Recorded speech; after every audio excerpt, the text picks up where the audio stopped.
agree with Alan Greenspan, we ought to just eliminate the debt ceiling. Oh, absolutely. You go.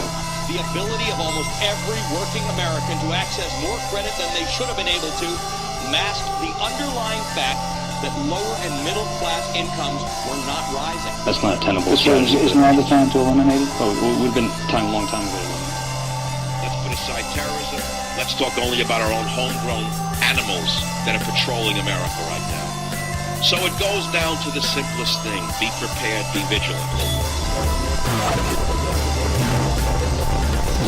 After an absolutely nightmarish Tuesday, the sun rises again. And I look out into this world and I wonder, how in the hell do we go on in a world where 301 priests are indicted in Pennsylvania yesterday for sex crimes against children? This is an incredible story. It's a nightmare of a story. It's a story that makes me think about public hangings and public shamings. It's a story that riles up the deepest part in me, man. It's a story that makes me question and makes me understand a lot about the decisions that I've made all my life when it comes to organized religion. But most importantly, 301 priests indicted in Pennsylvania is a very important story to me because it brings up maybe one of the most critical questions of the 21st century. And that question is, where do you go in 2018 to connect with God? If you don't have a spiritual advisor in your life or someone who's well versed in the Word, where do you go? Where do you go to connect with God in this day and age? If you haven't heard them, then these stories are going to bend you. They're going to bend your soul. They're going to twist you in a way that I don't know if you could twist back. And they're going to call into question the very thing that I'm asking you. And I'd love to hear your answer. I'd love to hear from you on this. Email me at iamlibertyshow@gmail.com or come to the live show tonight and we can talk about it there. Where does a person find God this day and age in 2018? Where? Where is God found where you don't have to worry about being scrutinized or being taken advantage of? I mean, this is an important question. You can poo-poo about the fact that the Bible is old and that it's, antiquated if you want to. Personally, I think you do so at your own peril, because it's been extremely helpful to me and to other people that I know. But where do you go to find God in 2018? When the Catholic Church has become more of a social movement than an actual pathway to God. What is the church if not a pathway to God? You could say, what is the church if not a pathway to God? Okay, then what is a pathway to God? Well, that's what's kept me out of church all these years. That's what's kept me out of church all these years. You see, I'm in the midst, thanks to a very inspirational man, thanks to a very educated man when it comes to religious topics and the Bible in general and the life of Christ. I'm in the process of a spiritual awakening myself, or maybe you could call it a reawakening. But I was lucky enough to have a resource. I was lucky enough to have a great person close to me that I could confide in, who knows a lot about people and knows a lot about the Bible, and he's opened me up to some things. But what do you do when you're desperate for something?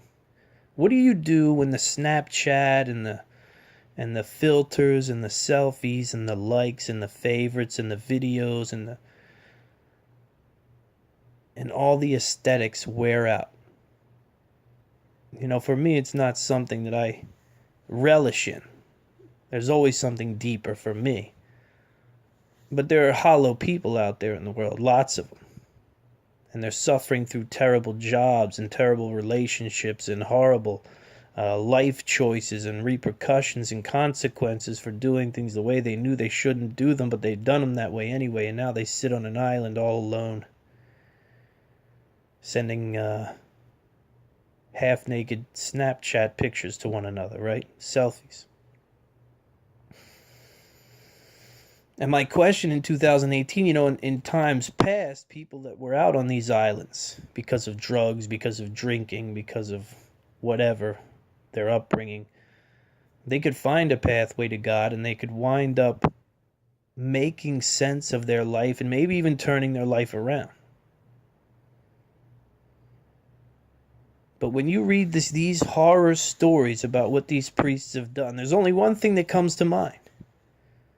And it's a phrase that has been alive on the I Am Liberty show for a very long time, and it is no kings. No kings. The priests are kings, my friends. That's it. Listen, there's a lot of hard things I'm going to tell you in this show, and I don't know if you're going to be able to stomach it all. I'm going to tell you about a revelation that I had about my own children, about children in 2018, and about a parent's responsibility, and it's going to hurt you. You're not going to like it. You're probably going to disagree with it. I'm also going to tell you that priests are kings. The organized religion is a kingdom. It is. It's a tyrannical kingdom, in my opinion, from what I've seen. And this just furthers what I have always been afraid of, what I've always run from when it comes to organized religion. There's been times in my life where I cannot deny the fact, and this is really the core of why I believe in God today, because there are unmistakable and undeniable moments in my life where the hand of God has moved my life in some way or another, maybe influenced me, maybe influenced people around me, maybe influenced things around me. But undeniable moments that only an ultimate cynic could chalk up to coincidence, and I can't. Therefore, I'm left to sit here and say, okay, well, this is the deal then. Right? In the same way that I would look at a scientific study and say, okay, this is the deal then, because this is the deal. I'd be foolish to deny what I've seen with my own eyes and what I've experienced. And when I look at 301 priests indicted, and I look at the path that my life's taken, I understand why God has kept me out of the church. I understand why the hand of God, and I believe it is the hand of God that has kept me away from organized religion. Now that may seem counterintuitive, right? Because it's God's temple. We're supposed to go in and worship God there. I don't know about that. I've been reading John, and something that really stood out to me in the book of John was the fact that Jesus basically said, these priests are not here to help you. They're merely to lead you into trouble, and they'll leave you when life gets hard. When times get tough, these shepherds will abandon the flock, and there's only one true shepherd. And I really thought about that for a while, man. I was like, so what are we getting at here? And then a story like this comes out, and I say to myself, this is it. This is a kingdom. This is a kingdom. This is a clear example of people who are sitting on a pedestal higher than you, telling you how to live, what to do, and behind closed doors exacting their power against the weak. The society has no room for kings. Don't you understand? There can be no kings in our society. There can be no kings. Because there's only corruption that follows. What type of corruption? Do you want me to get into the vile stories? You want me to get into the idea that an 8-year-old boy was made to stand naked and pose like Christ on a wood cross, so that these sickening perverts could take pictures of him to add to their child pornography collection? This is just one story of the 301 priests that were indicted. This is a big story to me. For you, ultra religious people out there, you might be cringing and thinking, I don't know, you never know. It could be fake, it could be this, it could be that. I don't care. If you put yourself in a situation where this type of evidence is levied against you, you need to go read the story. You need to go understand exactly what is going on. Another set of priests would give out gifts to little boys that they liked, that they were targeting. They'd give them golden crosses. And this particular golden cross let all the other perverts know that these boys are being groomed for their use. One sickening devil, one demon in a cloak, in a white cloak, to sort of, you see a white cloak, you think something pure, you think something, and that's just, that's a mask. That's a mask. These sick bastards. One even impregnated a young girl, forged a marriage license, and then divorced her soon after the baby was born to avoid, the embarrassment of being a pervert. 17-year-old girl, I think she was. And this is what happens when you have kings, when you have a person who stands above all and tells them how to live their life and takes their money and buys nice cars and, shakes the father's hand while he rapes his son. Oh, it hurts. I know, it stings, right? But it's real. That's all that matters. That's all that matters, is it's real. And you can recognize it. But what you have to recognize more than anything is that this is coming to an end. This wild thing where people gather together and look up to a man, just an ordinary man, for what to do and how to do it and when to do it. And I have to go here every Sunday because every Sunday is it's my pathway to God.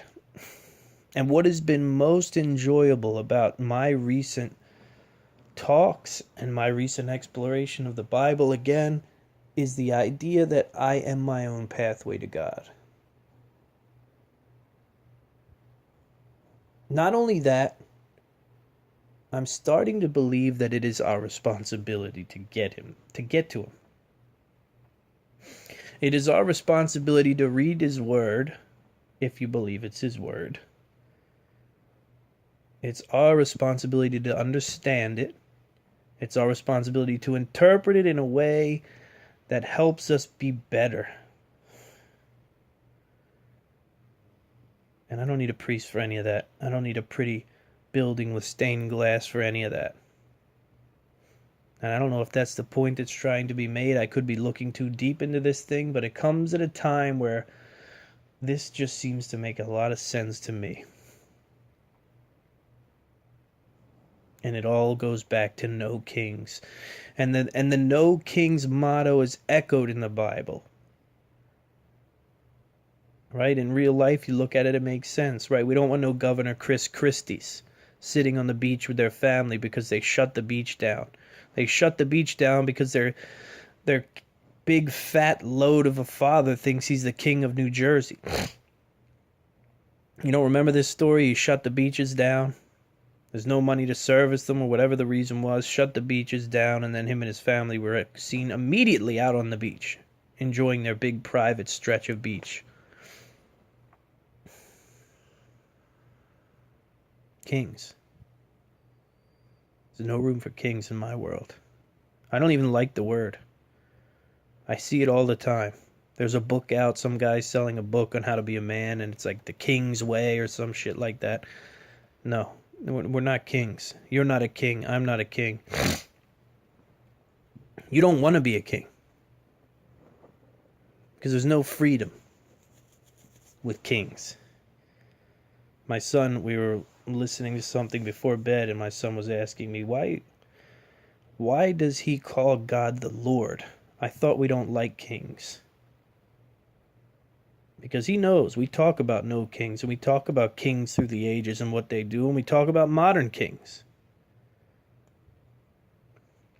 Because I do want him to understand that men need a limit to their power and their influence and their basically their power over other men. That's what a good democratic society is all about, right? We want to limit that power that any man has over any other man.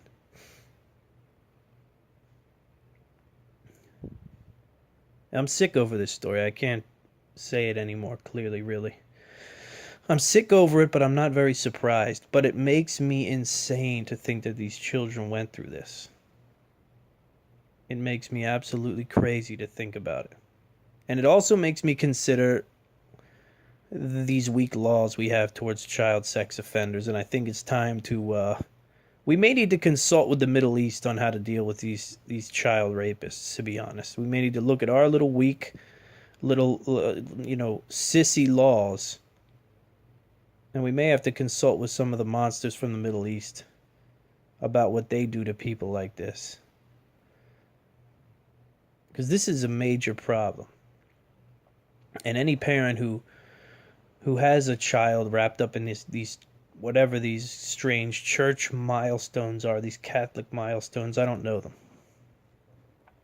But it's a very scary thing. 301 priests indicted in Pennsylvania for sex crimes against children. That's one state. What's going on all over the nation? What are the children of America who are pushed into religion by their parents going through? I'm tired of these crazy statements about the fact that, your kids need to go to church.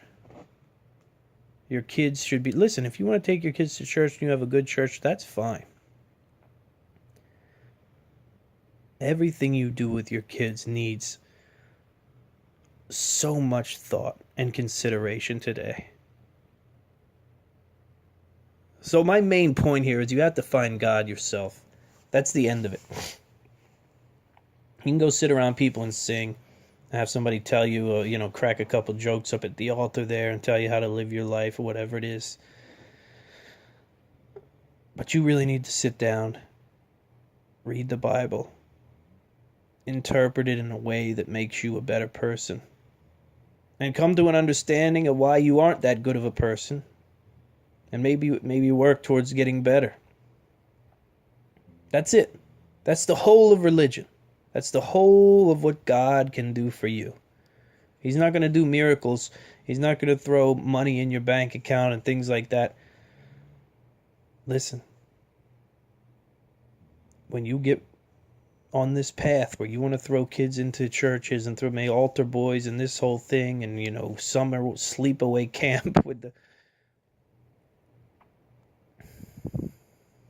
We are not raising kids the way kids were raised in 1950, the way kids were raised in 1890. And this is a great thing. This is a great thing. But the times are so complex now. The way we parent has changed. The way we have to parent has changed. I'm going to tell you something right now and it's going to hurt you. Okay? And I've thought about this over and over again, and I've thought about it, and I've thought about it, and I said to myself, this is out of people's control. So why rub their nose in it if it's out of their control? But I have to now. I have to. Because it is true, and because it is real, and because maybe it can affect and change a handful of people, parents, and the families that they're responsible for. I've told you many times on this show that I had an epiphany about 2 years ago, and it was the fact that I have two incredible boys and I have 10 years of heaven with them. That's what I have. I have about 10 to 12 years of heaven with both the boys. Then they're grown up, then they're gone, then they're, teenagers, and then they say, whatever, Dad, Dad goes down on the totem pole. In these 10 years, I'm finding that they're probably the most formative. You tell them something, they remember it. You watch them. You learn about their skills. You learn you don't know what they're going to be, but you learn about what they're capable of becoming. You watch what they suck at. You watch what they struggle with. And let me tell you something. We can look to the cavemen, and we can look to, early man for our diets and for our bodies and the science behind our bodies and those things. And a lot of people are doing that, right? They're looking back to the basics. What did early man eat and live on? We can't look to early man for how children were raised. In fact, I don't even think we can look to our parents for how children were raised. And here's why. Because our children have the ability to pick up a gaming system and connect visually with anyone across the world. Children have incredible power thanks to technology, incredible reach, and they can reach into the deepest, darkest places. There is incredible temptation like never before. There's the average child faces temptation that I don't think most men faced in their lifetime before Wi-Fi and the access to information that children have now in entertainment. I was looking at my son today, and he was in one of those little cars. We were leaving his preschool. He was in one of those little cars with the yellow top, the one side door that opens and you pedal him a la Fred Flintstone. And he was looking back at me in that car, shutting the car door, and he was saying, "Bye-bye, Dada," and he was beeping the horn, beep, beep. And my heart swelled so big, and I teared up because I saw directly into the future. I saw the day, well, I saw myself, in a way. You know, the son becomes the father, and the father the son. I'm watching him in this little plastic car, okay, driving away, in pretend. And then I think back just a few months ago to my parents. I'm loading the kids in the car, this is weeks ago. I'm getting ready to load the kids in the car because we're leaving. We're going back to Virginia, but I go up to visit my parents in Delaware. And they're standing there on the balcony like they always do. And they watch me load the car. And they watch me wave goodbye. And I always think to myself, why the hell are they doing this? Why are they watching me from the balcony? This is weird. I just said bye to them, gave them a hug, gave them a kiss, goodbye. And they're watching me because those last 15 seconds that they get to see their boy are just a little taste of the heaven that was. Listen to me. In 2018, you need every moment with your children. Period. This is the part I'm going to tell you that you're not going to like and it might hurt you. You can't raise kids with 2 hours a day. You can't raise kids with 20 minutes a day. You can't raise them right.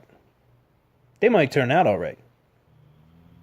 I'm not saying that they won't turn out right. But I'm telling you right now, the way that we raise kids has got to change. And it's easy for me to say I know that. Because I made a decision and I made a sacrifice and I made a jump and it worked. And it was successful. So now I am in my kids' face all the time. And I can talk to them about their problems and I can watch them struggle and I think it's all necessary. And I'm telling you right now, if you have kids and you're listening to this podcast, I don't give a fuck what you think matters. 401k, trip to the Bahamas, I gotta save up money so I can retire, I want to start a business, I want to do this, I want to do that. Listen to me, whatever you're thinking, whatever you think is important,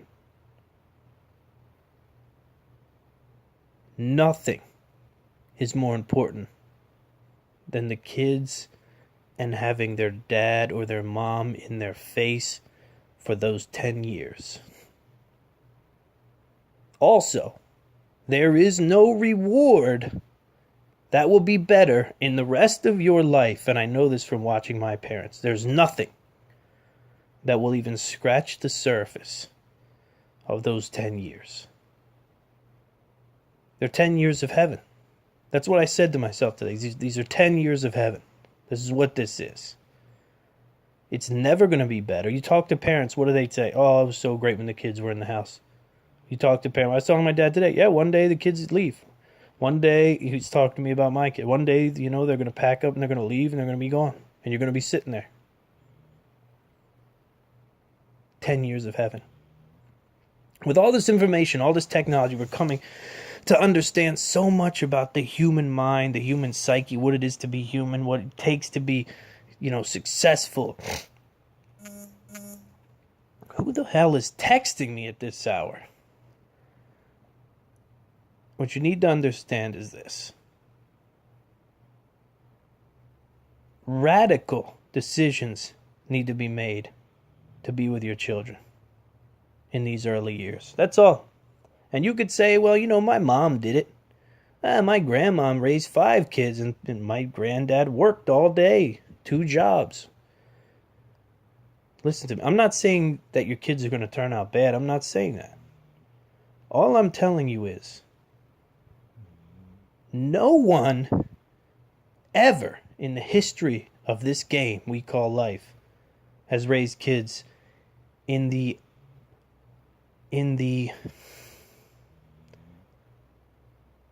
technological storm that we're raising kids in now.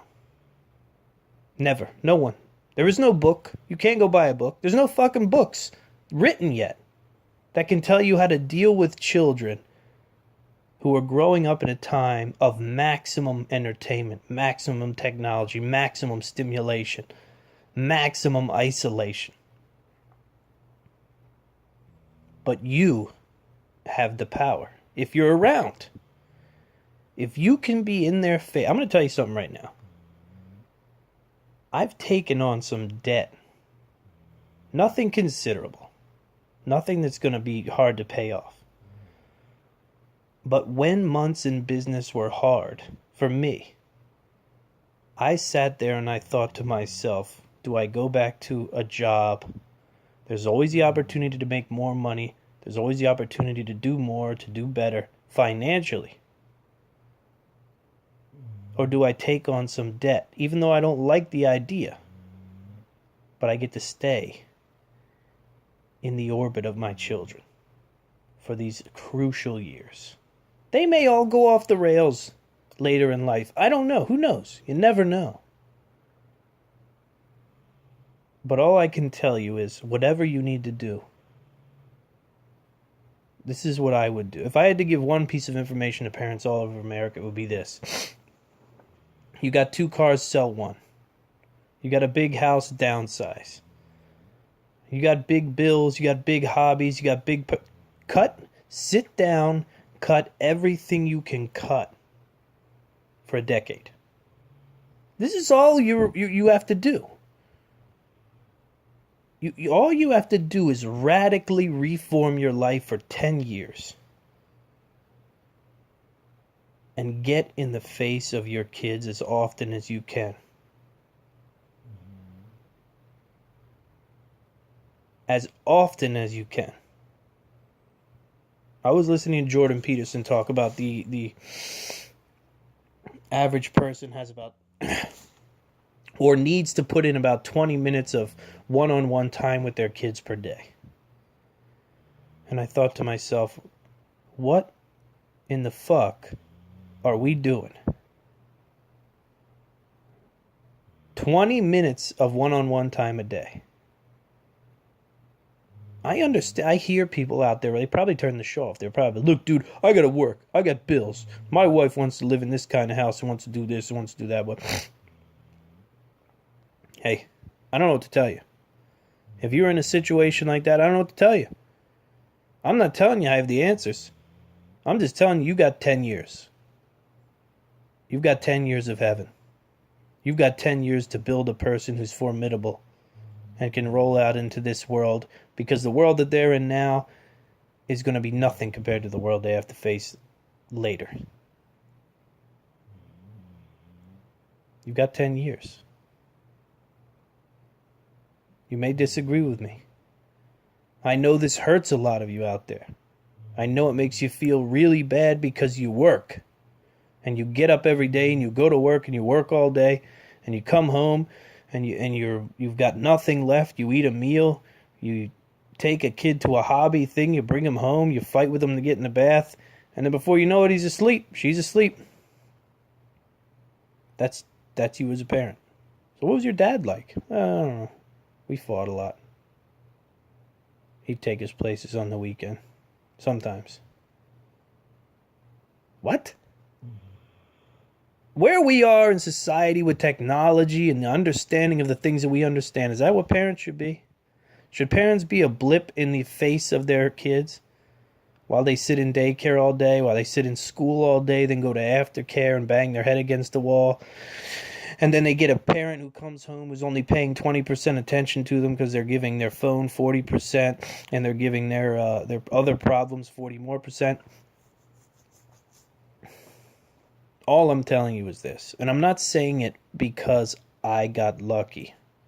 I'm not saying it because I have the opportunity to do it when most people don't. I'm saying it because I'm living it and I'm seeing it, and it's my responsibility to relay what I'm seeing to you. It's my responsibility to say, oh, this is right, that is not. It's got nothing to do with whether or not it's possible or impossible for you. This is right, and that is not. And that's all I want to say on the subject. It's a hard topic, I get it, it's hard. Because you may not have a way out, you might be trapped, like most people. You might be trapped dropping the kid off at daycare, come back to get it. Put it right to bed. Feed it. Put it to bed. Feed it. Wake it up early. Fight. Dress the clothes. Back to daycare. Someone else is raising your kid. Come back home. Pick the kid up. I'm not talking to women either. I'm talking to men and women. I'm talking to everyone. You have kids. You don't need all this. You don't need the dresses and the high heels. You don't need the golf clubs. You don't need the outings with your buddies, the annual go here and go to a strip club. You don't need it. If you need it, you can have it in 10 years. Try to set a decade aside for your kids. I'm telling you, it's radical, it's crazy, it probably sounds like suicide to some of you.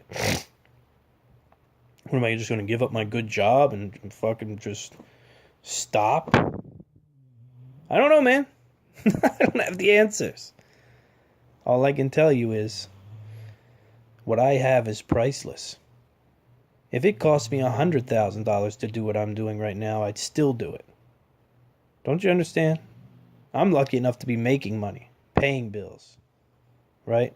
Growing a business, and it's working, and I chose a business that allows me to be in my kids' life and take them to school and pick them up, be there when they come home, be there before they leave, talk to them about what's bothering them. There's nothing like it.